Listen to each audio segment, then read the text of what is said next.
We tried to make... I first approached Aaron about the film in 2006, actually, after I read his book.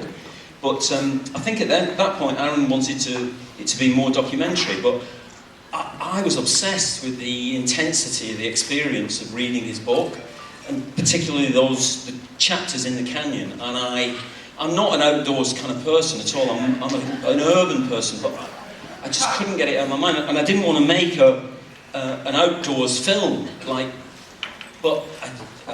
so I kept on at him, really, and eventually he gave in. And let us made it like this. So Aaron, this is your story. And the movies have a tendency to distort reality. True, false? Is this really, in terms of the way Danny gets into your head, the fantasy, the hallucinations, this is the way it was, the way you felt it? If I could put some words in my mouth right now, just to pull. It's challenging.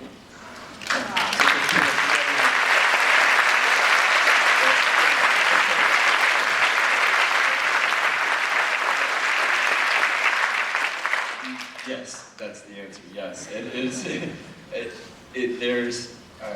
I don't think there's anything that you see in the film that doesn't convey a sense of truth of the genuine and authentic experience of what I went through there, and that's probably why it's so powerful for me, especially when my sister is sitting next to me, when my wife is sitting next to me, one of my best friends is here.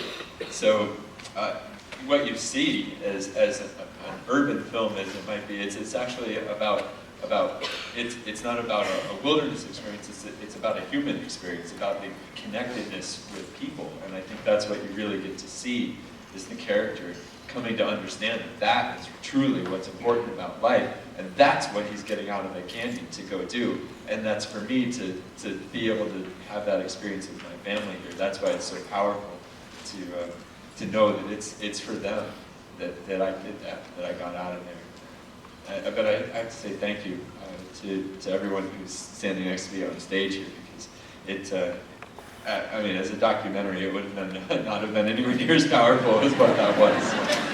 Thank you for convincing me otherwise, Dave.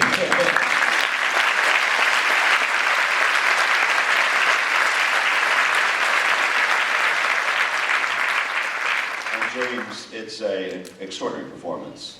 Did the two of you talk?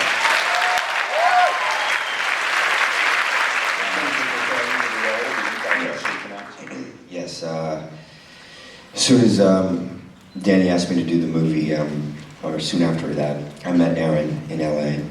And, over the course of the pre-production, we talked many times, and he took us through every minute of his experience and, showed us just all the physicality of what he did and why he was doing it and what he was thinking at the time.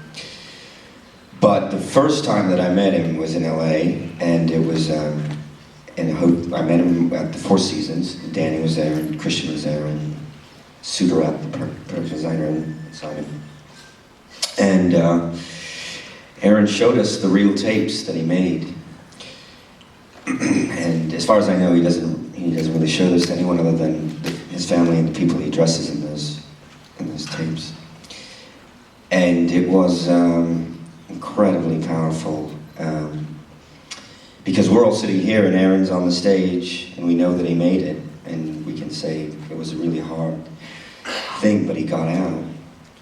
But when you watch the tapes, it's Aaron not knowing that he's going to survive. And he made them over the course of all 5 days, up until within a couple of hours of when he figured out how to get out. And so really he is accepting his own death on these tapes. But he is so composed, and he not composed, but he's putting up a front for everybody that he's talking to. I guess because he assumed that it was going to play at his funeral, and he wanted to leave one last message for everyone. And that was, I've really never seen anything like that, and it really guided me through the performance, just being able to see that. Before I turn it over to the audience, Danny.